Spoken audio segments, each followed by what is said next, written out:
He's evil, I'm insane. Like, these are our two positions, right? I'll pick up where I left off. I could say more about Lisa, how loving she seems, how funny and fun to be around. My leading lady. I can see she has a jealousy in her about her sister, whom she fears will try to steal me away. I constantly assure her that's not going to happen. The last thing I want is to upset her, and that she can be as selfish as she wants with me. It's true. She asks, "Really?" I could say something about it blowing up in her face once her sister sees the Coven, but I know she knows that. I trust her, and want her to be happy. I am assured they're all watching over me from both coasts, a vast psychic frontier, a room of crystal resonance, which is my mind, which is God's mind, which is creation. I know in my heart I love them all dearly, and have done and continue to do all that I can to show how much I care. Is it enough? I'm told it is. How much they all are moved by my sacrifices, dedications, and devotion to this dream of performance. I must rest. I've come inside the abandoned house through the window, and though the weather says it will be nice the rest of the day, I am thinking I'll stay here the night. The house is a ramshackle dump in a great state of disrepair. Birds outside the window sing their awareness of my presence. Broken doors, broken windows. It appears to be half demolished. I'm thinking about masturbation right now. Alistair and our time together often would, and still will, make jokes about me jacking off in dumpsters. But no, I suffer. I don't have to, and so I don't. I know that I should be walking, but my shin is throbbing and my feet are so fucked up. I have to pace myself. The carpet is disgusting, and there are almost a dozen wasps' nests along the corner where the walls meet the ceiling. Busted, dilapidated doors, old hose lines, clothes, a high chair. It is all but unsalvageable. I know I am safe from the elements in here, though the human element is always lurking. I thought I heard a police radio. I now assume it was paranoia over my trespass. Eckhart Tolle's The Power of Now is the only book here. I suppose I should take it. It is one of Clay's favorite books, so they say. And as he is my spiritual father, as with Alistair, I have to take it, and so I will. I'm assured they're all with me, and though I feel lost, I also feel love. Love. And it must mean something. All this suffering, all this sacrifice and toil has to mean something, right? As I begin to cry, Alistair says, "Please, son, don't be upset. We all love you so much and are with you. And yes, it is palpable. I feel them all as they all feel me from 1,000 miles away, distant yet loved. Please," Ethan Willow pleads, "don't be upset. I know you believed me sincere, and I was and am, but you have to be calm. I considered leaving. This place is stuffy and disgusting." And Alistair says, "No, you stay here for the night." To which I say, "What if I get sick?" He tells me I won't. I'll say while walking this morning, I recalled my niche letter, and I heard him. He came, saying that he didn't know what was going on, but that he is in my corner. And when he read my letter, he said, "Wow, here's a guy with a real literary voice." The kindest praise anyone could offer, most of all from the finest American novelist of all time. I thanked him, and he left. I think he heard me, but I am not sure. Annabella assures me they all cherish the letters, as she and Alistair do, because it shows them that all hope is not lost, that perhaps there is a future for literature, and of course I appreciate it, and am moved to tears once again. Watching Oliver Sacks again, listening really, Alistair tells me, "We're all with you, don't worry. I know how you feel, sitting in this dump in the middle of nowhere all alone. Sitting in this ragged recliner, it is exponentially more comfortable than the cold concrete." And Willow says, "I know how weary and exhausted you are. Use this time to rest. I love you." "Don't worry, dude," Alistair says. "Please try not to worry. We're all with you." Lisa says, "I'm with you too, Ethan." Annabella says, "Don't worry, honey. We're all with you." As I awake from a nap and feel terribly alone, even though she called me honey, I know that she loves me so. as they all do. My coven bombard me with love as I listen to Hamlet. They both profess, Lisa and Willow, their devotion and love. Willow, though hearkening to an egregious lie she postulated some days ago in Los Angeles, tells me that everything she said to her friend, which she conjured to distract me while she fucked another man, is true. That through our time in spiritual communion, she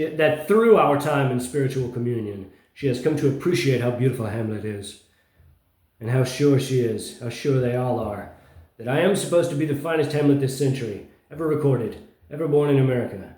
And, at the risk of arrogance, I agree. I love them, all three of them, though they each incite my frustration for one reason or another. Least of all Lisa, then Hazel, most of all Willow. The light diminishes minute by minute. It is 4:44, 3 fours. I took earlier this year to riding through the last of the light. I believe the magic to be highest through the golden hour. It approaches swiftly. I don't know what spells I seek to conjure at this special time. World peace, perhaps. The end of suffering. Calm. A life I can be proud of. A family I can embrace, embody, as well as in soul and spirit. But for now the world suffers. My grandfather suffers war-torn Israel. I have no pride in my reflection, and my family all love me from afar. They all profess their adoration. They tell me how proud of me they are, that it is pouring out of me and so captivating.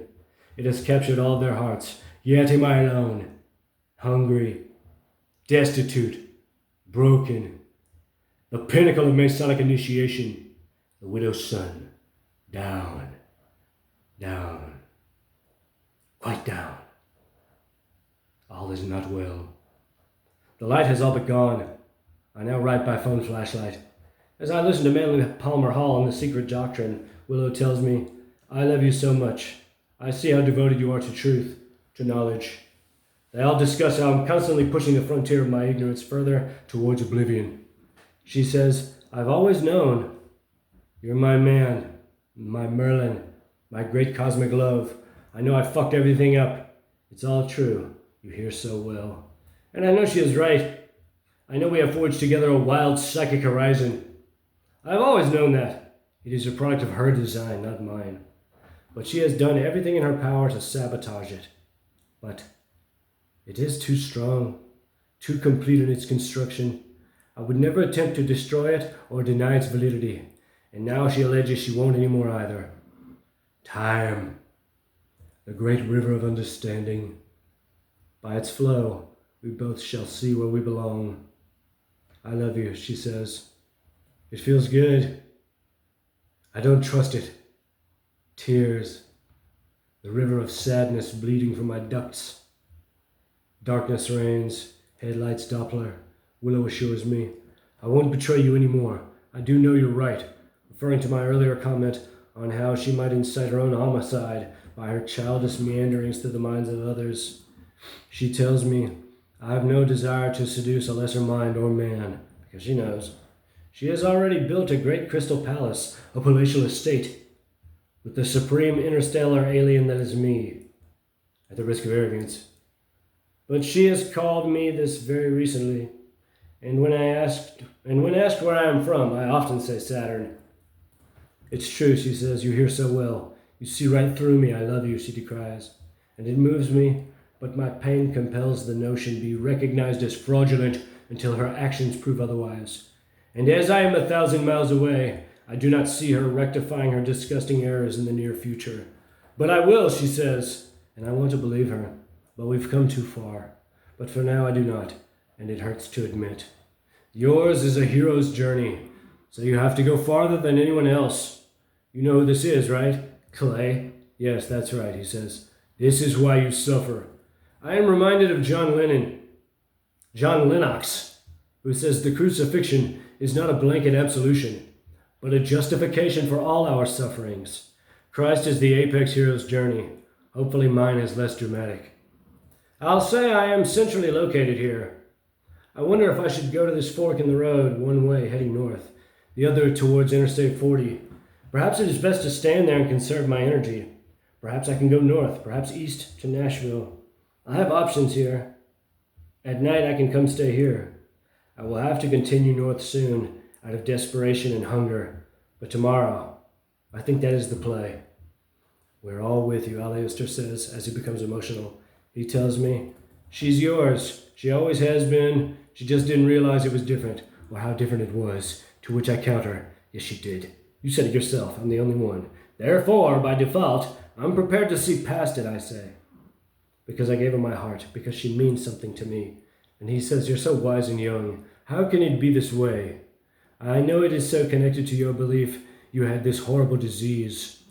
And you conquered your fear. You did it. You've been so good to her. And now we can be a family. And I tell him, don't get upset. But we both are. Likely, we all are. Endless rivers of tears. As I listen to Strange Design, Annabella tells me it's such a beautiful song, and that she knows I mean as much to Clay and Q as I do to them. And I remind Lisa I haven't forgotten her. And I thank Annabella, who tells me how special it is that I've brought us all together, how I'm the only one who could have. And though alone, I've never felt more loved or complete. Alone. Not forever. Only for this last little while, God willing. Yes, I'm assured I'm almost home. I'll stop there.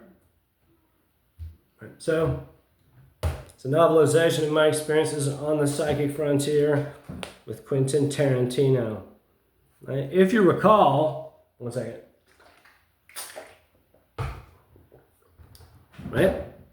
I espoused that he said, oh, I'll say I have a daughter, number one, because he's a sexual degenerate, right? And number two, because he can say, oh, see, like my daughter's a little girl. Right? See how insane he is? Right? And so I didn't respect it, and then I did respect it, and he lied on the mercy seat. This thing that we're doing here, right? This clairvoyance remote viewing thing, it's a divine celestial thing. Right? And so that's why I never looked up his children for 6 months. Right? Of course. That's right. Like, oh, you say something to me in this way, in this special divine way. Right? I trust you. Right? And of course, it's all bullshit. Right? It's not like it's all bullshit. All of it. All of it. All of it. Can't stress that enough. Right? Trey Anastasio thinks I'm insane. Right? That's right. He's cast his allegiances with evil. Right? Because of Quentin slandering me. Right? Just like he slandered me to everyone. Because he didn't want to admit that he played Russian roulette with his career. Right? Because if he had sent me a letter, right? If he had told me what he wanted to do, then we wouldn't be in this situation. Right? Then when he stuck his nose up in my letter, I would have said, oh, it's just theater, right? Or I wouldn't have even asked for his autograph. Right? But I wanted him to say what he wanted. Right? This game, like it's a game to him. That's the point, right? And so I have a lot that I could say about that, right? But what I will say, right, is that if he just rides this lie, right, and we never reconcile, right? And he says, oh no, Brian's insane. The daughter, like my daughter's a sweet, innocent little girl, right? That he's going to compound so much bullshit, so much malignancy of thought upon him and his family, right? That all the bullshit that he said about his daughter is going to become true, right? Because he's going to hover over her, right? Like a helicopter, right? To make sure that she doesn't do any of the things that he alleged she does. Right? And she's going to